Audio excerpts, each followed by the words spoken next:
Islamic Revolutionary Guard Corps کے مشیر حمید رضا مقدمفر کے مطابق یونائیٹڈ اسٹیٹس نہ تو ایران پر ہمہ گیر جنگ کی صلاحیت رکھتا ہے اور نہ ہی اس کا ارادہ ہے، اس لیے کسی بڑے فوجی حملے کا امکان نہیں ہے۔ بہت بڑی بات کہہ دی ہے IRGC جو اسلامک ریولیوشنری گارڈ کارپس ہے، جسے پاسداران انقلاب بھی کہا جاتا ہے۔ IRGC کے مشیر نے، ایڈوائزر نے، حمید رضا ان کا نام، وہ کہتے ہیں کہ یونائیٹڈ اسٹیٹس یعنی امریکہ نہ تو ایران پر ہمہ گیر جنگ کی صلاحیت رکھتا ہے اور نہ ہی اس کا ارادہ ہے، اس لیے کسی بڑے فوجی حملے کا امکان نہیں ہے۔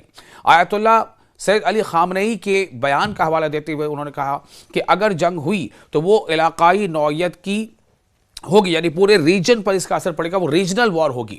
یونائیٹڈ عرب امریٹس اور سعودی عربیہ میں موجود امریکی مفادات کو ہدف سمجھا جا سکتا ہے، یعنی کہ جتنے بھی امریکن انٹرسٹس ہیں UAE میں یا سعودی میں، وہ تمام ایرانی حملے کے زد میں ہوں گے۔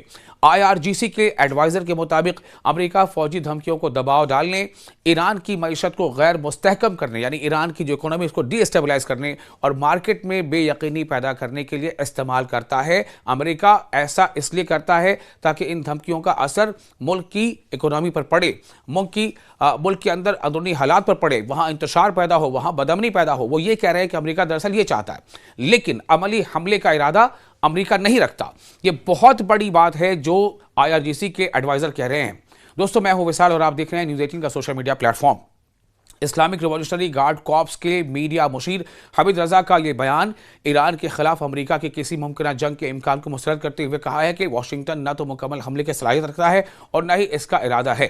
یہ بہت بڑی بات ہے۔ قم کے حورہ اعلمیہ میں بسیج کے اساتذہ اور ممتاز شخصیات کے اجتماع سے خطاب کرتے ہوئے مقدمفر نے اسلامی انقلاب کے خلاف عالمی استکبار کے نئے اہداف کا تجزیہ پیش کیا۔ انہوں نے کہا کہ خود امریکیوں کی شائع کردہ دستاویزات کے مطابق یونائیٹڈ اسٹیٹس کسی بھی ملک کے خلاف طویل اور ہمہ گیر حملہ نہیں کرے گا۔ ان کا کہنا تھا کہ امریکی حکام جانتے ہیں کہ ان کے پاس طویل جنگ جاری رکھنے کی صلاحیت نہیں ہے، اس لیے وہ ایران کے ساتھ مکمل جنگ میں داخل نہیں ہوں گے۔ انہوں نے رہبر انقلاب اسلامی یعنی اسلامی انقلاب کے لیڈر آیت اللہ سید علی خامنئی کے اس بیان کا حوالہ دیا کہ کوئی بھی جنگ علاقائی نوعیت اختیار کر لے گی، یعنی کہ اگر امریکہ ایران پر کسی بھی طرح کا جنگ کرتا ہے، چاہے وہ تھوڑی دیر کے لیے ہو، سخت حملہ، تھوڑی دیر کا حملہ ہو یا طویل مدتی ہو، یہ پورے علاقے کی جنگ ہوگی۔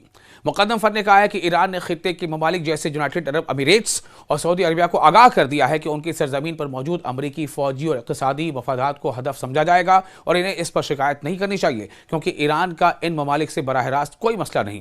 مقدمفر نے زور دے کر کہا ہے کہ امریکہ دو وجوہات کی بنا پر فوجی کارروائی نہیں کرے گا۔ IRGC کے ایڈوائزر کے مطابق امریکہ فوجی دھمکیوں کو دباؤ ڈالنے، ایران کی معیشت کو غیر مستحکم کرنے، یعنی ایران کی جو اکانومی اس کو ڈی اسٹیبلائز کرنے اور مارکیٹ میں بے یقینی پیدا کرنے کے لیے استعمال کرتا ہے۔ امریکہ ایسا اس لیے کرتا ہے تاکہ ان دھمکیوں کا اثر ملک کی اکانومی پر پڑے، ملک کے اندر اندرونی حالات پر پڑے، وہاں انتشار پیدا ہو، وہاں بدامنی پیدا ہو۔ وہ یہ کہہ رہے ہیں کہ امریکہ دراصل یہ چاہتا ہے، لیکن عملی حملے کا ارادہ امریکہ نہیں رکھتا۔ یہ بہت بڑی بات ہے جو IRGC کے ایڈوائزر کہہ رہے ہیں۔ دوستو، میں ہوں وصال اور آپ دیکھ رہے ہیں نیوز 18 کا social media platform. Islamic Revolutionary Guard Corps کے میڈیا مشیر حمید رضا کا یہ بیان ایران کے خلاف امریکہ کی کسی ممکنہ جنگ کے امکان کو مسترد کرتے ہوئے کہا ہے کہ واشنگٹن نہ تو مکمل حملے کی صلاحیت رکھتا ہے اور نہ ہی اس کا ارادہ ہے۔ یہ بہت بڑی بات ہے۔ قم کے حورہ اعلمیہ میں بسیج کے اساتذہ اور ممتاز شخصیات کے اجتماع سے خطاب کرتے ہوئے مقدمفر نے اسلامی انقلاب کے خلاف عالمی استکبار کے نئے اہداف کا تجزیہ پیش کیا۔ انہوں نے کہا کہ خود امریکیوں کی شائع کردہ دستاویزات کے مطابق پہلی وجہ یہ ہے کہ ایسے حملے کے لیے وسیع تیاری درکار ہوتی ہے، ورنہ ہٹ اینڈ رن طرز کے حملے اسلامی جمہوریہ پر کوئی اثر نہیں ڈالیں گے۔ انہوں نے مزید کہا کہ جون 2025 کی 12 روزہ جنگ کے دوران اس سے بھی بدتر حالات کا سامنا کیا جا چکا ہے۔ دوسری وجہ بیان کرتے انہوں نے کہا ہے کہ پورا خطہ ایسی کسی کارروائی کی مخالفت کرے گا۔ ان کے مطابق دنیا کی چند بڑی کاروباری کمپنیاں دبئی میں قائم ہیں اور اگر ایک میزائل بھی سیکیورٹی کو متاثر کرے تو تمام کاروباری سرگرمیاں معطل ہو جائیں گی۔ مقدمفر جو IRGC یعنی اسلامک ریولیوشنری گارڈ کارپس، یہ IRGC کے ایڈوائزر ہیں. ان کا کہنا ہے کہ امریکہ فوجی حملے کی دھمکی کو ایک کھیل کے طور پر استعمال کرتا رہا ہے اور آئندہ بھی کرتا رہے گا، لیکن اس کا حقیقی حملہ کرنے کا کوئی ارادہ نہیں ہے. انہوں نے مزید کہا ہے کہ فوجی دھمکیاں دراصل دباؤ ڈالنے، ایران کی معیشت کو نقصان پہنچانے اور ملک کے اقتصادی و مارکیٹ نظام میں بے چینی اور اتار چڑھاؤ پیدا کرنے کا ایک ذریعہ ہیں.